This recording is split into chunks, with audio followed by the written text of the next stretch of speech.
کسی انسان سے ایکسیڈنٹ ہو گیا اور ایکسیڈنٹ کی وجہ سے وہ شخص انتقال کر گیا، تو ہمیں ایکسیڈنٹ کرنے والے شخص پر FIR کروانی چاہیے یا نہیں کروانی چاہیے؟ دیکھیں، اگر کسی نے کسی کو مار دیا ہے تو اب دیکھا جائے گا کہ یہ قصداً مارا گیا ہے یا یہ چیز اتفاقاً ہوئی ہے۔ اگر قصداً جان بوجھ کر مارا ہے تو بالکل اس کے خلاف FIR ہونی چاہیے، اسے کافر کردار تک پہنچانا چاہیے تاکہ دوسرے لوگ یہ جرم کرنے سے اپنے آپ کو روک سکیں۔ اور اگر اتفاقاً قتل کر دیا ہے تب بھی کسی شخص کی جان ضائع ہوئی ہے، اب کسی طرح اس شخص کے گھر والوں کو جو ہے مدد کی جائے تاکہ اس کے گھر والوں کی جو جانی نقصان ہوا ہے اس کا کچھ مداوع ہو سکے۔ شریعت کی اصطلاح میں اسے دیت کہتے ہیں۔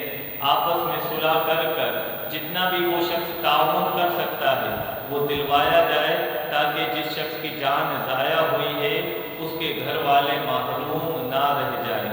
تو ایکسیڈنٹ کے لیے جو ہے ہمیں اپنا کردار ادا کرنا چاہیے تاکہ کسی مظلوم کا حق نہ مارا جائے۔ بعض لوگ جا نماز کو ٹیڑھا یعنی کروس کر کے نماز پڑھتے ہیں، تو جائے نماز سیدھی لگا کر نماز پڑھنی چاہیے یا ٹیڑھی کر کر؟ لیکن کعبے کی سمت سیدھی ہونی چاہیے۔ اللہ نے ہمیں یہی حکم دیا، تم جہاں کہیں بھی ہو تو کعبے کی جانب رخ کر کے نماز پڑھو۔ اب جہاں نماز سیدھی بچھانی ہے تاکہ کعبے کی جانب سیدھا رخ ہو سکے۔ جب ہم نماز میں کھڑے ہوتے ہیں تو ہمیں اپنے ہر اعضاء کو کعبے کی جانب کرنا ہوتا ہے، یعنی پاؤں کو بالکل کعبے کی جانب کرنا ہے۔ جب اللہ اکبر کے تو دونوں ہاتھوں کو بھی کعبے کی جانب کرنا ہوتا ہے، آنکھوں کو بھی کعبے کی جانب کرنا ہوتا ہے۔ تو جائے نماز کو بھی کعبے کی جانب کرنا سنت ہے، لہذا ٹیڑھی کر کے کروس کر کے جا نماز کو پڑھنا یہ سنت کے خلاف ہے۔ اگر کسی شخص نے اللہ پاک کی قسم کھائی کہ میں یہ نہیں کروں گا اور اس کی بہت مجبوری تھی جس کی وجہ سے وہ کام کرنا پڑا، تو اب اس کو گناہ ملے گا، اب اسے قسم کا کفارہ دینا ہوگا۔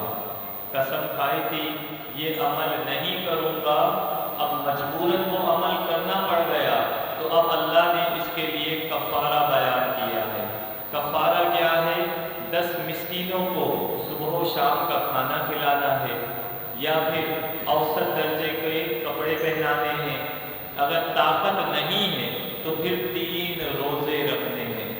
غلام کا بھی حکم ہے لیکن غلام کا چلن ختم ہو چکا ہے، یعنی یوں سمجھے کہ ایک قسم توڑنے کا کفارہ تقریباً 2000 روپے بنتا ہے، جو کسی مستحق کو دینا ہے، جن کو زکوٰۃ دی جاتی ہے انہیں دینا ہے۔